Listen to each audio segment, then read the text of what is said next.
Alright, so what is going on, everybody? My name is Joel, aka Orb, and I'm checking in with you guys today to talk about Islands of Nyne and the current state of BRs for me. BR games being, PUBG, H1Z1, Islands of Nyne. I know there's a couple other ones like the Culling, and there's a new one that I don't really know the name of. Obviously, we got DayZ, but, the only ones that really matter right now is H1Z1, PUBG, and potentially, if you're aware, Islands of Nyne as well. This is a very new addition, something I was told about not too long ago. I'm talking about maybe a week's tops where somebody was like, man, Orb, you really need to play this game, see if you can get hold of a beta key or an alpha key, actually, because this game is in close alpha as it stands right now. And I reached out to the devs. They managed to give me a key and some keys to give out, so make sure you tune into the stream on weekends. That is when the servers are up, and that is when I'm going to be giving out some of these alpha keys for the closed alpha.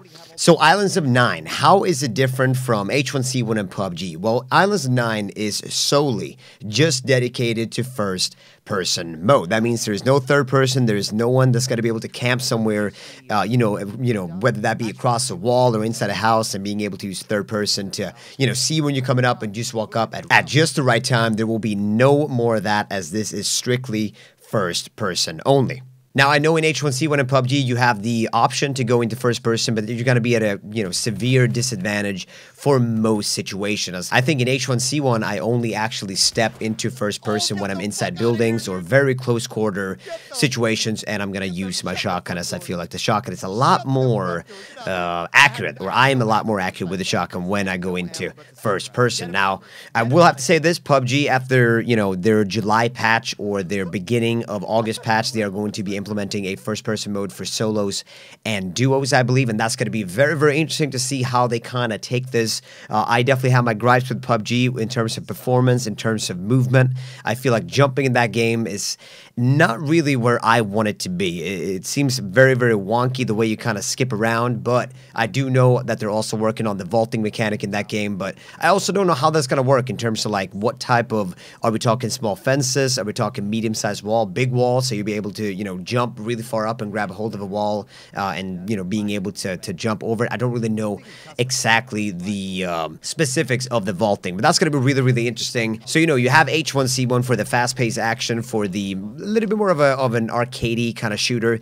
Then you have PUBG for the more slow-paced, realistic approach with graphics that are probably, how should we say, realistic or kind of less cartoony. And I feel like Islands of Nyne so far is probably the most visually pleasing out of all of them. Now, it doesn't look perfect. It is an early alpha. Obviously, it's running off of the Unreal Engine, so it looks and plays really, really well. Now, this game does have its issue. Right now, if I'm running the game on medium settings, I'm rocking between 50 and 70 frames, and there's a lot of stutters here and there that could be, game-changing. If you're in the, wrong situation, you're at an aim duel, you're aiming down with the sniper, the last thing you need is that tiny little stutter that will just throw off your aim. And it's, the same goes for an AR or SMG, whatever the case might be. You're aiming for the head, a little stutter can just cause you to miss. You will give him the heads up, or the kind of notion that you're shooting at him. He'll be able to turn around and, all of a sudden, that little advantage you had is now all of a sudden an even playing field. So obviously not a good idea to have in an FPS game, but I will give them the benefit of the doubt. It is very early. It is closed alpha, so do keep that in mind. I'm not one of those people that kind of lean either way. I'm very kind of in the middle when it comes to alphas. Like, I'm not one of those people that say that, yeah, you can say whatever you want because it's an alpha, you can shit on the game. I also don't want to be like, you can't hide everything behind that it's an alpha. But as I said, I want to give them the benefit of the doubt. So besides the FPS issues, another game-breaking issue I've had with this is the fact that my mouse has, at random times, seemingly, I don't really do anything to cause it, but it causes my mouse to point directly or in any direction, and I can't pull it up or down. Now, I've solved this before by just spamming, kind of tabbing in and out of the game a bunch, and sometimes it works, sometimes it doesn't, but once again, really shitty to spend 20 minutes into a BR game. You're in the top 5, and then that happens, and you're at the mercy of the gods to hopefully be able to snap out of it. Obviously, I've sent in bug reports about this. Hopefully, they'll be able to take care of it, but it's one of those issues that I cannot I can't just turn the other cheek on this and be like, man, it's just an alpha. This is a game-breaking glitch. So besides this, another problem that the game has is player base. Obviously, it is closed alpha, so they haven't let a lot of people in. I've been given a lot of beta keys, or not a lot, I shouldn't say that. I've been given a couple of beta keys, or alpha keys, I should say. Alpha keys for the game that we are going to give out on the weekends when the servers are up, because the servers are just up on the weekends, I guess, to handle the server load and to kind of force everybody to play at the same time. So therefore, you know, if the player base isn't so big, everybody knows that on the weekends it's time to play some Islands of the Nyne. Everybody jumps on at the same time. In terms of EU servers, barely anybody are on there. Dude, if I jump into a queue, you know, they're trying to aim for 50 players. They never hit really 50 players. They hit about 20 to 25. Maybe the tops I've had is 32, but mainly it's around 20, 25 players. I think for full release, they're aiming for 100 players per game. Obviously, they have a long ways to go, but that little player base situation is actually quite impacting on the game because, you know, for the first 20 minutes or so of the BR game, you're spending, you know, you're looting, you're getting your shield, you're getting your attachments for your guns, etc. You're setting everything up, and then you have to just wait 20, 25 minutes before you can actually, like, fight somebody, you know, near the end when it's a top 10 or top 5. That is just really annoying, knowing that, you know, first of all, you're going to spend a lot of time in the pre-lobby, then you're going to spend a lot of time just looting until you actually get to fight somebody. If you're lucky, you might be able to get 1-2 kills straight off the bat if you land at the, you know, same place that other people land, but that's also very, very situational. Now, the best thing about this that I feel like the biggest kind of pull for this game, and the fact that I just, you know, I kind of want to just end this commentary and go play some more, is the fact is that I feel like the gun mechanics are really, really good. Obviously, it's running off of the Unreal Engine, and it just feels really good using the weapons. It feels very natural. Now, not all weapons are really balanced. Like the Deagle, for instance, is by far very, very much OP. It's a 2-shot without a shield. You don't even have to aim at the head, and it has barely any recoil whatsoever, which is not really something you would relate a Deagle to. A Deagle usually high recoil, kind of high risk, high reward play with a Deagle, but they do have some gun mechanics to tweak, but the main ones is the FPS, and the main one is that game-breaking glitch I mentioned earlier. If they fix those two things, they start adding in a little bit more players. Obviously, I understand they're in a close alpha state. They don't want to add in too many players. Obviously, if the servers get overloaded,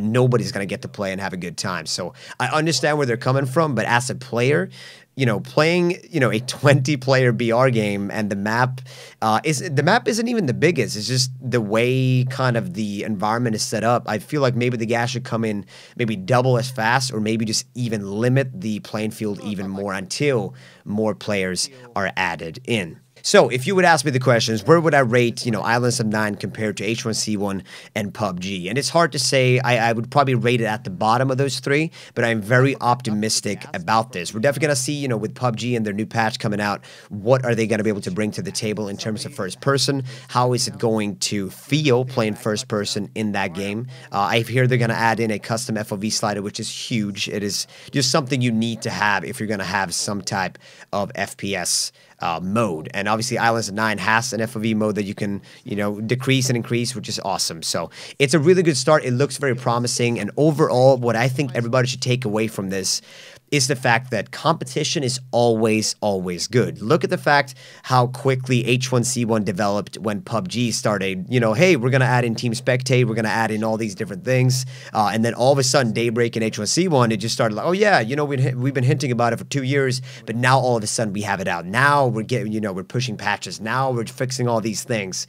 Competition is always, always good. So it doesn't matter which side of the fence you're on, if you like H1Z1 more, if you like PUBG, if you feel like, you know, maybe Islands of Nyne has something here coming up. Overall, for all these different games, it's going to be a good time. Now, I will have to say this.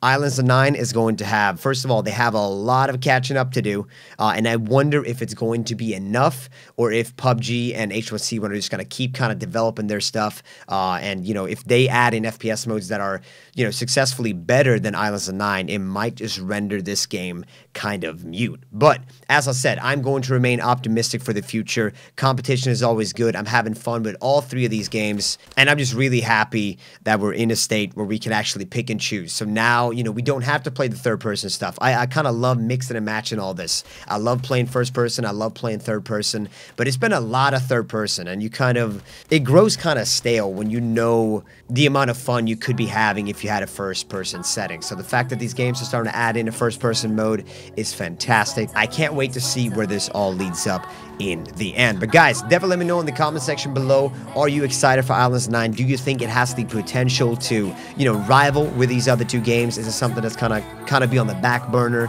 Are you guys looking to pick up the game? What do you guys think of what you've seen here today and the opinions that I brought up in front of you? Guys, rate, comment, do your thing. I will catch you guys in the next one. Later. Bye-bye.